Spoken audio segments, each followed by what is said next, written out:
ബാലരാമപുരത്ത് കുഞ്ഞിനെ കിണറ്റിലെറിഞ്ഞു കൊന്ന കേസിൽ കൂടുതൽ വിവരങ്ങൾ പുറത്തു വരികയാണ്. സഹോദരൻ ഹരികുമാറുമായി ശ്രീധുവിന് ബന്ധമുണ്ടായിരുന്നുവെന്നാണ് പുറത്തുവരുന്ന വിവരങ്ങൾ സൂചിപ്പിക്കുന്നത്. തൊട്ടടുത്തുള്ള മുറിക്കുള്ളിൽ കഴിഞ്ഞിട്ടും ശ്രീധുവും ഹരികുമാറും വാട്സാപ്പ് വീഡിയോ കോളുകൾ വിളിച്ചിരുന്നു. ഇത് എന്തിനാണെന്ന സംശയമാണ് ഇപ്പോൾ ഉയരുന്നത്. ഹരികുമാർ പല സ്ത്രീ പ്രശ്നങ്ങളിൽ കുടുങ്ങിയപ്പോൾ താൻ രക്ഷിച്ചിരുന്നുവെന്ന് ശ്രീധു പോലീസിന് നൽകിയ മൊഴിയിൽ പറയുന്നുമുണ്ട്. കൂടാതെ സ്വന്തം കുഞ്ഞാണ് മരിച്ചതെന്ന ദുഃഖം തെല്ലുമില്ലാതെ പോലീസിനെ തെറ്റിദ്ധരിപ്പിക്കാനുള്ള ശ്രമമായിരുന്നു ഇന്നലെ ശ്രീധുവിന്റെ ഭാഗത്തു നിന്നും ഉണ്ടായതും. കൂടാതെ കുട്ടിയുടെ സംസ്കാര ചടങ്ങിൽ പോലും ശ്രീധു പങ്കെടുക്കാത്തത് കൂടുതൽ സംശയങ്ങൾ ഉളവാക്കുകയാണ്.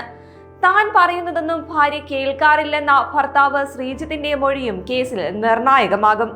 ഭാര്യയുടെ പല കാര്യങ്ങളും ദുരൂഹമാണെന്നും കൊലപാതകത്തിൽ പങ്കുണ്ടോ എന്ന് അന്വേഷിക്കണമെന്നും ശ്രീജിത്തിന്റെ മൊഴിയിൽ പറയുന്നുണ്ട്. കുട്ടി രാത്രി ആരുടെ കൂടെയാണ് കിടന്നതെന്ന് ചോദിച്ചപ്പോൾ പരസ്പര വിരുദ്ധ മൊഴികൾ നൽകി ആദ്യം ശ്രീജിത്തിനെ സംശയ നിഴലിലാക്കാനായിരുന്നു ശ്രീധുവിന്റെയും ഹരികുമാറിന്റെയും ശ്രമം. എന്നാൽ ശ്രീധുവിനെയും ഹരികുമാറിനെയും രണ്ട് മുറിയിലാക്കി ഒരേ ചോദ്യം ചോദിച്ചാണ് പോലീസ് കേസിന്റെ ചുരുളഴിക്കുന്നത്. പോലീസിനോട് പ്രകോപിതനായാണ് ഹരികുമാർ ആദ്യം പെരുമാറിയതെന്നാണ് മറ്റൊരു വിവരം. നിങ്ങൾ കണ്ടുപിടിക്കൂ, ഞങ്ങൾക്ക് എങ്ങനെ അറിയാൻ പറ്റുമെന്നായിരുന്നു ഹരികുമാറിന്റെ ചോദ്യം. അതേസമയം ശ്രീധുവാകട്ടെ സഹോദരനെ സംരക്ഷിക്കുന്ന തരത്തിലുള്ള മറുപടികളാണ് പോലീസിന് നൽകിയത്.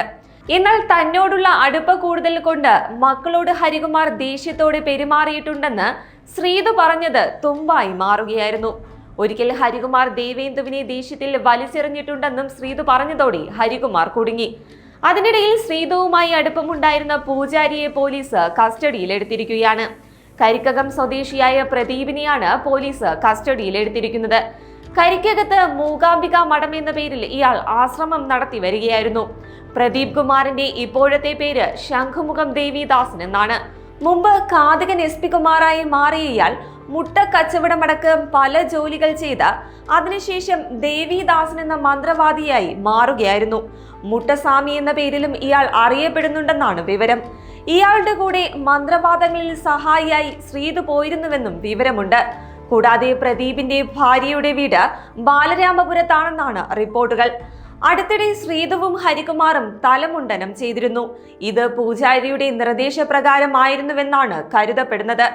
ആലപ്പുഴയിലെ ഒരു മന്ത്രവാദിയുടെ സഹായിയായും ഹരികുമാർ പ്രവർത്തിച്ചിരുന്നതായി റിപ്പോർട്ടുകളുണ്ട്.